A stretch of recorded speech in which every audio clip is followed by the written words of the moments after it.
fact of these imperfections, many a 1980s yacht, and some considerably later, is actually a ticking time bomb waiting for osmosis to start, if it hasn't got going already. Many a well-maintained boat will end up with some form of delamination.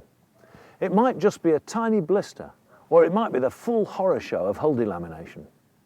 But whichever it is, this DVD is going to work us through what can be done about it. A glass fibre hull is a matrix. It's made up of polyester resin and glass fibre built up in layers. You end up with about 70% resin and about 30% glass fibre. Now, unfortunately, what makes the boat up is not perfectly homogeneous.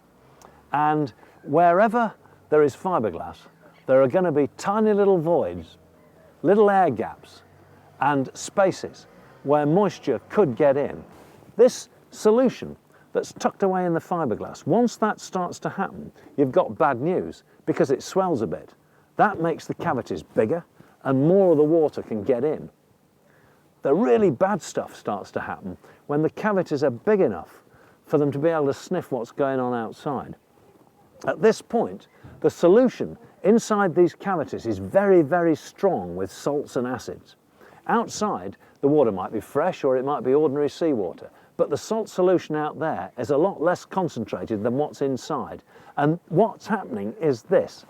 Water tries to move from the weak solution to the strong solution. It's a law of physics. Very unfortunate for the fiberglass boat owner, but there it is. And that's what's going on. That movement of water actually creates a pressure called osmotic pressure. As it moves into the hull, the pressure builds up, the liquid moves along the fibres, delamination starts, and in the end, it gets to be so strong, the pressure, that it pops on the outside as a blister. And that is when you know you've got problems. We've brought our project boat Ambler.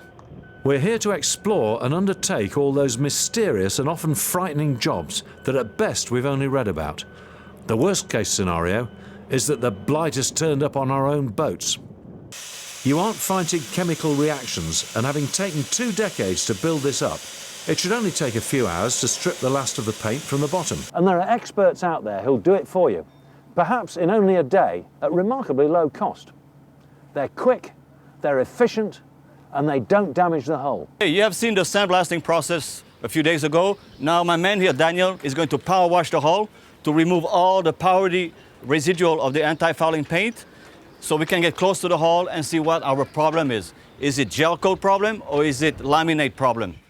It's at this point we can decide whether the problem is superficial or deeper and more serious. But before we do this, we've some important cosmetic processes that must be applied to prepare the hull for a blister treatment. Okay, you got a product here called a fiberglass stain remover, and you want that product to remove your scum line next to your water line.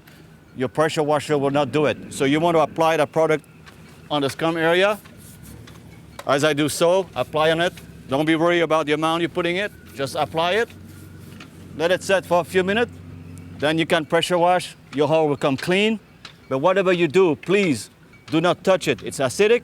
This here is only a small blister, but this boat is covered in literally hundreds of them all over. There's some more here. I'm just picking out a few. It is actually pickled in it all over, and where it's been shot blasted, some of these it's actually blown out. But what it hasn't done is taken the remainder of the gel coat off. And the important thing is, if you're doing a full osmosis job, is that it's essential that you remove the whiter out gel coat.